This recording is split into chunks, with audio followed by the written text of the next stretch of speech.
Welcome to Paradise Love and Veggies. I'm Samantha James.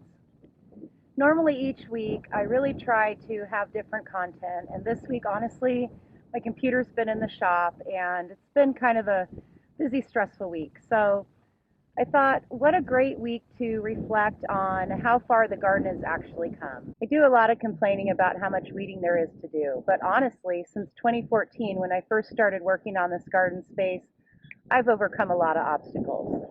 When I first came to this area, there was nothing in this garden at all. It was literally a cow pasture. My employer, Roger Short, was very kind and offered me the space to have the garden where I have my garden space now.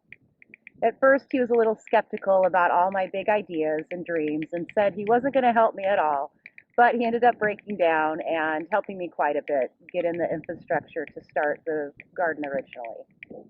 So these steps behind me, these were once earthed over, and I dug them all out with the shovel. Patios, as I lovingly have referred to them, they were completely under earth. And I dug them all out with the shovel except for the last little bit that he came down and helped me excavate with the backhoe to clear off the space. After the steps were cleared, I didn't think I could be any happier until Roger came down one evening with the excavator and started to scrape away the top layer of all the weeds and then covered the area with fine red bark. This mulch made it possible for me to do some planting in what would have otherwise just been a really sandy soil. I was thrilled. My garden shop, boy, it was nothing like it is now. It was originally a concrete slab with a water tank over it, and Roger moved that out, which was awesome.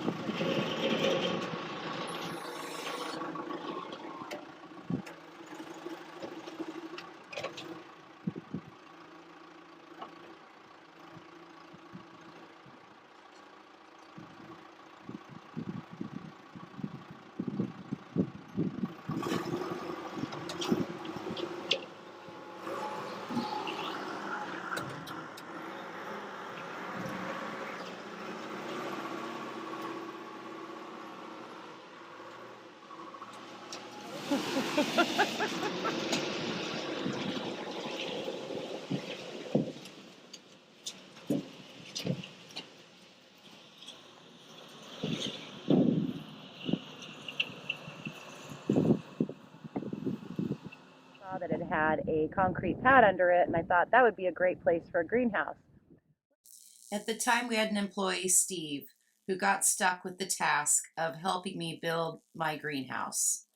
It was no easy task. I had no plans and I wanted to recycle some old windows.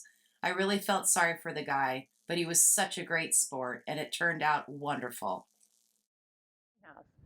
Well, the greenhouse kind of morphed into a garden shed, but that's okay. I absolutely love having the space, and that's where, of course, as you know from last week's episode, my little baby seedlings are growing, and they're doing very well, by the way. So this area here, my herb garden, I'm really happy with all the mint and all the culinary herbs that have just really taken root and grown up so easily in this space.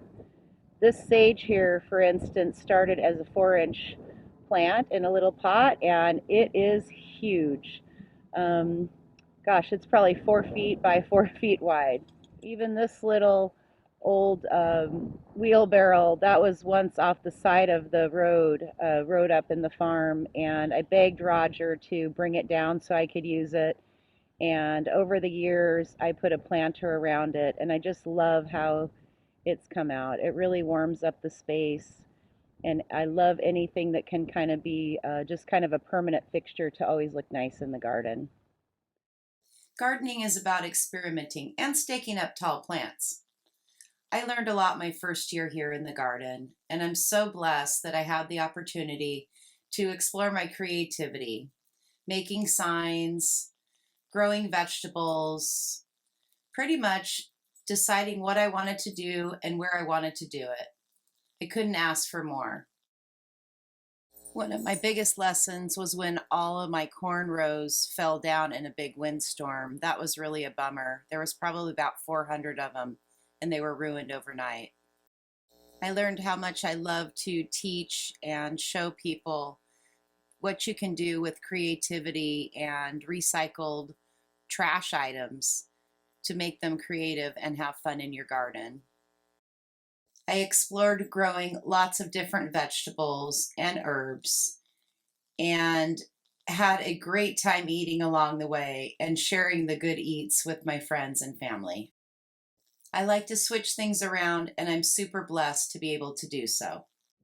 People often ask me, well, I've got a lot of weeds in my area or my garden, and, I just want the weeds to go away. And honestly, it takes 4 to 5 years to really work on an area and get the weeds at bay. It's sort of a fight against Mother Earth and the birds that are dropping seedlings and whatnot. So if you're a newer gardener and you have a new area, just stick with it because eventually you will win if you try hard enough. Well, thanks for hanging in there with me this week. Next week's show, we're going to visit a honey farm, which was an awesome experience, and I can't wait to share it with you. Thanks for watching Paradise Love and Veggies. I'm Samantha James, and we'll see you next time. I ain't never turning back, 'cause I've got far to go.